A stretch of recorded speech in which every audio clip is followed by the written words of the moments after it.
ಬೆಳಗಾವಿಯಲ್ಲಿ 3 ಮಕ್ಕಳ ತಂದೆಯ ಜೊತೆ ಯುವತಿ ಪರಾರಿಯಾದ್ಲ ಅನ್ನುವಂತ ಅನುಮಾನ ವ್ಯಕ್ತವಾಗಿದೆ. ಕಾರಣ ಚಿಕ್ಕೋಡಿಯಲ್ಲಿ ಪರಪುರುಷನೊಂದಿಗೆ ಯುವತಿ ಪರಾರಿಯಾಗಿರುವಂತ ಶಂಕೆ ವ್ಯಕ್ತವಾಗಿದೆ. ಮದುವೆಯಾಗಿ 3 ಮಕ್ಕಳಿರುವ ಪುರುಷನೊಂದಿಗೆ ಎಸ್ಕೇಪ್ ಆದ್ಲ ಯುವತಿ. ಹಾಗಾದ್ರೆ ಬೆಳಗಾವಿ ಜಿಲ್ಲೆಯ ರಾಯಭಾಗದಲ್ಲಿ ಘಟನೆ ನಡೆದಿದೆ.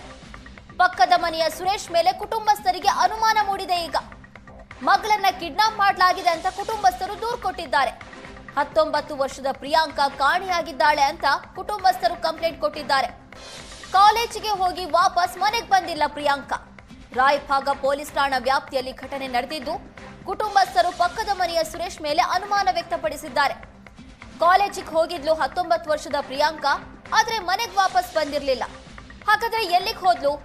ಕುಟುಂಬಸ್ಥರು ಹೇಳೋ ಪ್ರಕಾರ ಪಕ್ಕದ ಮನೆ ಸುರೇಶ್ ಕಿಡ್ನಾಪ್ ಮಾಡಿದಾನೆ ಅಂತ. ಆ ಸುರೇಶ್ಗೆ ಮದುವೆಯಾಗಿ 3 ಮಕ್ಕಳು ಇದೆಯಂತೆ. ಆ ಸುರೇಶ್ ಜೊತೆ ಈ ಯುವತಿ ಪರಾರಿಯಾದ್ಲ. ಹಾಗಾದ್ರೆ ರಾಯಭಾಗ ಪೊಲೀಸ್ ಠಾಣಾ ವ್ಯಾಪ್ತಿಯಲ್ಲಿ ಸದ್ಯ ಪ್ರಕರಣ ದಾಖಲಾಗಿದೆ. ಕಾಲೇಜಿಗೆ ಹೋಗಿ ವಾಪಸ್ ಮನೆಗೆ ಬಾರದ ಪ್ರಿಯಾಂಕಾ ಕುಟುಂಬಸ್ಥರು ಕಂಗಾಲಾಗಿದ್ದಾರೆ. ಮಗಳು ವಾಪಸ್ ಮನೆಗೆ ಬಂದಿಲ್ಲ, ಕಾಲೇಜಿಗೆ ಹೋಗಿದ್ಲು, ಎಲ್ಲಿ ಹೋದ್ಲು ಗೊತ್ತಾಗ್ತಾ ಇಲ್ಲ. ಪಕ್ಕದ ಮನೆ ಸುರೇಶ್ ಕಿಡ್ನಾಪ್ ಮಾಡಿರಬಹುದು ಅಂತ ಕುಟುಂಬಸ್ಥರು ಹೇಳ್ತಿದ್ದಾರೆ. ಈಗ ಈ ಸಂಬಂಧ ರಾಯಭಾಗ ಪೊಲೀಸ್ ಠಾಣೆಯಲ್ಲಿ ಪ್ರಕರಣ ಕೂಡ ದಾಖಲು ಮಾಡಲಾಗಿದೆ.